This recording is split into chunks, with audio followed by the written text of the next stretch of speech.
Maligayang buhay sa inyong mga kamano, pagpasensyahan nyo na kung natatagalan ako sa pag-upload ng mga bagong videos. Medyo nag-a-adjust pa po sa oras sa ngayon.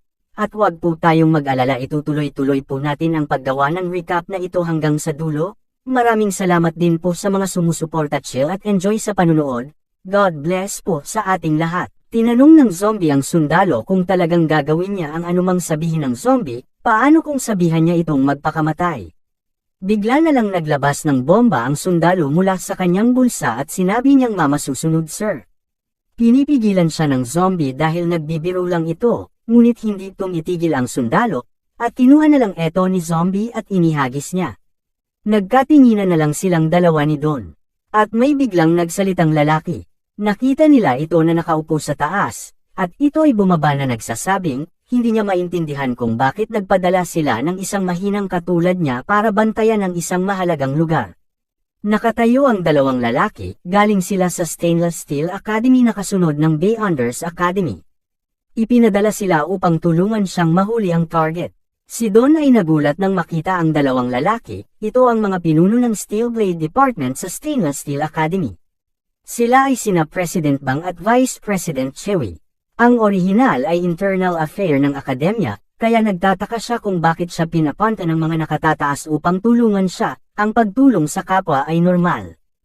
Hindi niya maintindihan kung bakit bigla siyang magpo-promote ng isang newbie bilang vice-presidente at babantayan pa niya itong sa lokasyon. Nagsalita S.I. Langki na inutusan siyang pumunta rito para tulungan tayo at huwag manggulo.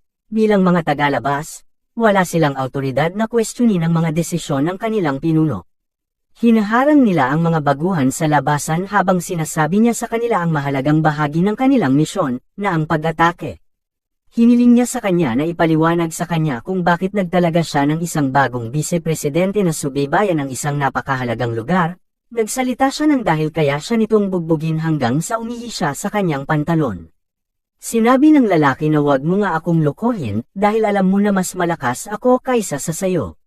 Nag-recruit din siya ng 2 miyembro mula sa kanyang akademya para tulungan siyang isecure ang mga labasan kaya wala na siyang magagawa pa. Sinabi ng scientist kay Brother Faye na napapalibot na ang buong lungsod. Sagot niya sa kanya, pakawalan ang mga zombie, pinindot niya ang red button at sinabing may kakaibang zombie na nahalo sa kanila. Binaril ng 2 pinuno ang mga zombie.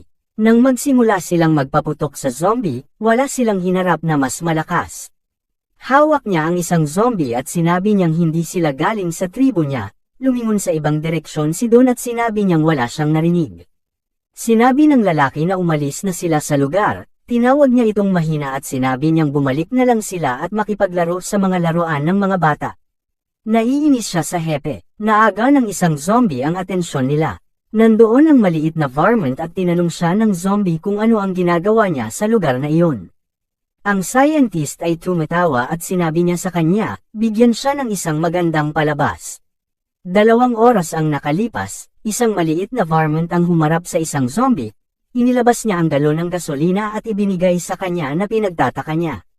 Tumakas na ang zombie at nagdeklara siya na hindi siya ng ahas na sumalungat sa utos ng hari kaya babalik muna siya at sana swertehin siya.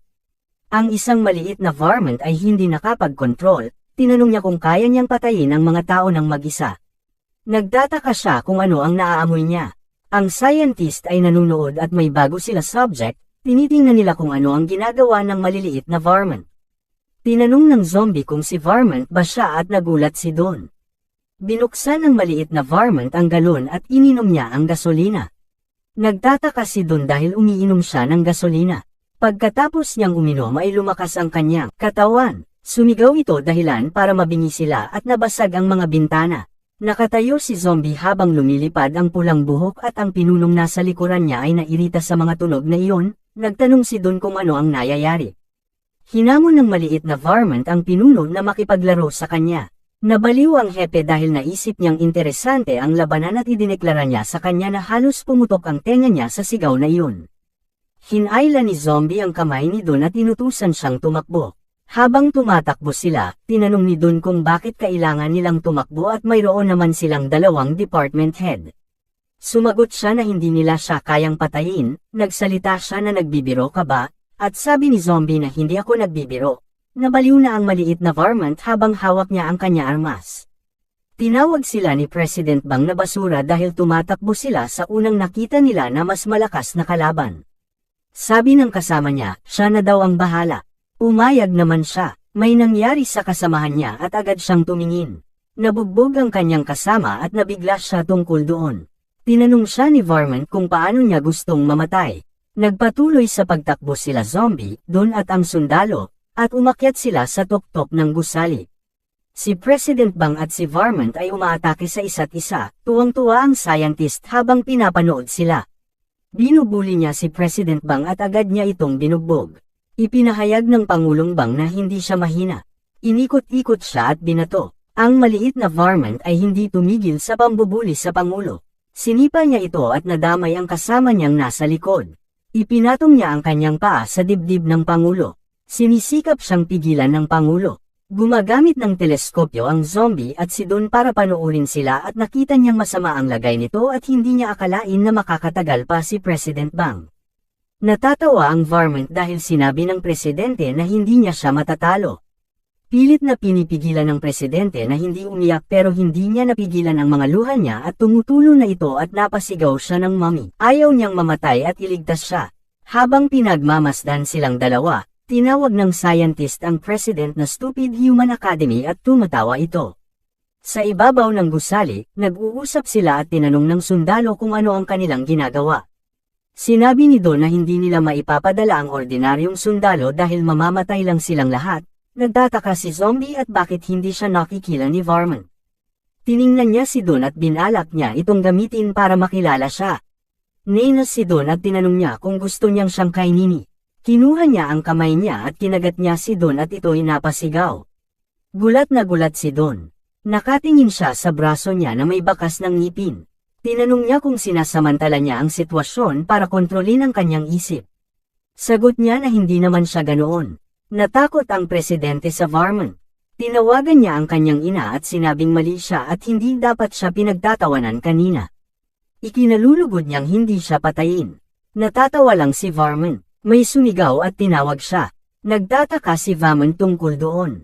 Naglakad siya dala ang kanyang baril at hinamon niya ang Varmint na makipaglaro sa kanya. Kinagat ng zombie si Don at ang kanyang mga selula ay naglalabas ng mga genetic nucleotide at pumalit sa mga ito at kumalat sa kanyang dugo. Si Don ay isa ng zombie na may hawak na baril. Nagtataka sila sa babaeng yun. Tinanong ni Varmint kung gusto niyang makipaglaro sa kanya. Sumagot siya na siya ay isang hambog at tinanong niya kung ano ang nagpapalagay sa kanya na siya ay espesyal. Itinutok niya ang baril sa Varmint at pinaulanan ito ng bala. Tumatawa siya habang pumuputok ang baril. Nagulat ang presidente na naging dahilan ng pag-iyak niya. Mabilis na kumilos ang Varmint upang maiwasan ang pagbabarilin. Nilapitan niya ang presidente at sinabihang tumakbo ng mabilis. Mabilis na tumakbo ang pulang buhok papunta sa Varmint at inilagay niya ang bomba sa bibig ng Varmint. Pagkatapos niyang ihulog ang bomba, mabilis siyang kumilos para tumakas at ang bomba ay sumabog. Hindi niya nasaktan si Varmint sa mga ginawa niya. Pinaulanan niya na lang ito ng bala. Tinanong ng sundalo ang vice-presidente kung ano ang ginagawa niya. Sagot niya, medyo binago lang niya ang jeans ni Don at iyon lang. Kaya naging mas makapangyarihan si Don. May usok na sanhi ng bomba.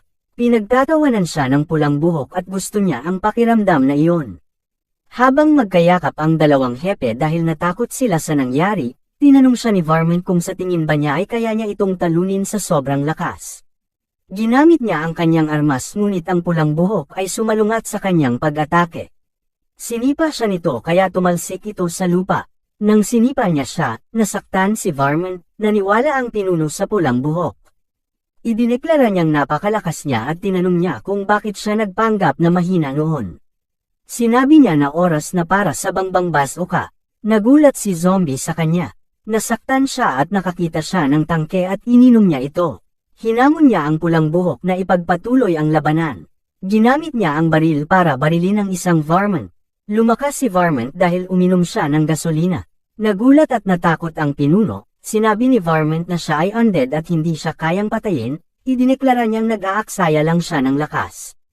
Ang Varmint ay nag-umpisang umatake at tinamaan si Don sa tiyan. Ginamit ni Zombie ang kanyang kapangyarihan para buuhin niya ulit ang nasirang party ng katawan ni Don. Tinanong ng ni Don kung ano ang sinasabi niyang tungkol sa undead at idineklara niya na isa rin siyang undead, at ipinagpatuloy nila ang laro. Tinanong ng President at Vice President kung anong klaseng mga halimaw silang dalawa. Kung nagustuhan niyo po ang video na ito, please pa-like at subscribe at i-click niyo na din po ang notifications bell para palagi po kayong updated sa mga bago nating videos. Maraming salamat po. Pagpasensyahan niyo na, kung maikli lang ang video na ito, ginagawan ko pa po ng script ang ibang videos, para ma-upload ko kaagad. Maraming salamat po sa pag-iintindi, Kamano.